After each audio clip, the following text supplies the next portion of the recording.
प्रवीण मसालेवाले ट्रस्टचे संस्थापक हुकमीचंद चौरडिया आणि कमलबाई चौरडिया यांनी 6 दशकांपूर्वी प्रवीण मसालेवाले अंतर्गत मसाले, लोणची, पापड हा व्यवसाय सुरू केला। दर्जेदार गुणवत्ता आणि ग्राहकाभिमुख सेवेचा जोरावरती हा व्यवसाय कुटुंबामधील सदस्यांनी पुढे वाढवला। त्या दोघांच्या प्रेरणेतून आज पुणे येथे सुहाना कमल पुरस्कार सोहळ्याचं आयोजन करण्यात आलं होतं।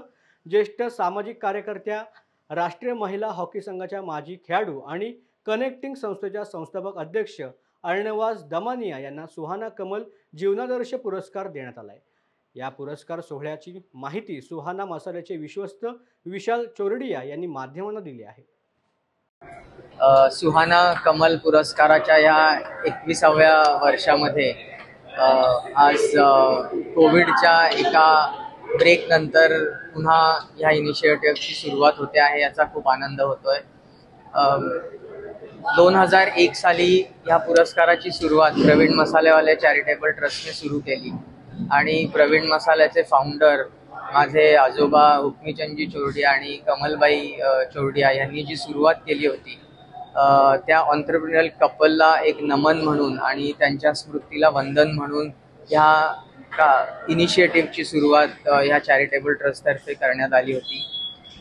जेव्हा जेव्हा आजी आजोबांना कोणता पुरस्कार मिळाला, त्यामुळे त्यांचं प्रोत्साहन आणि काम करण्याची जी त्यांची क्षमता वाढत गेली, तोच विचार करून आपणही समाजाला काही देणे लागतो या विचाराने 2001 साली ह्या पुरस्काराची सुरुवात झाली होती।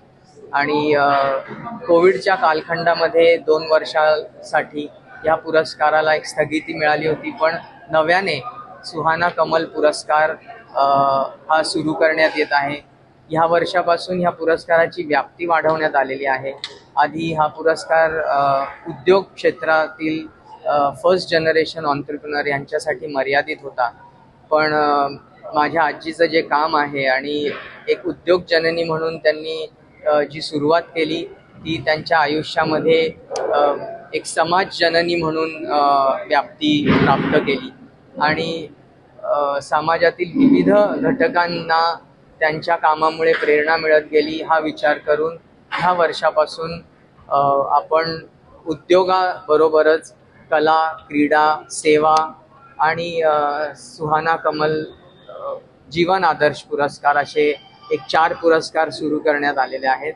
आणि एक ऑन्ट्रप्रिनरियल कपल म्हणून त्यांनी जी सुरुवात केली होती, तो विचार करता एक सुहाना उद्यम युगल पुरस्कार सुद्धा या वर्षापासून सुरू करण्यात आलेला आहे।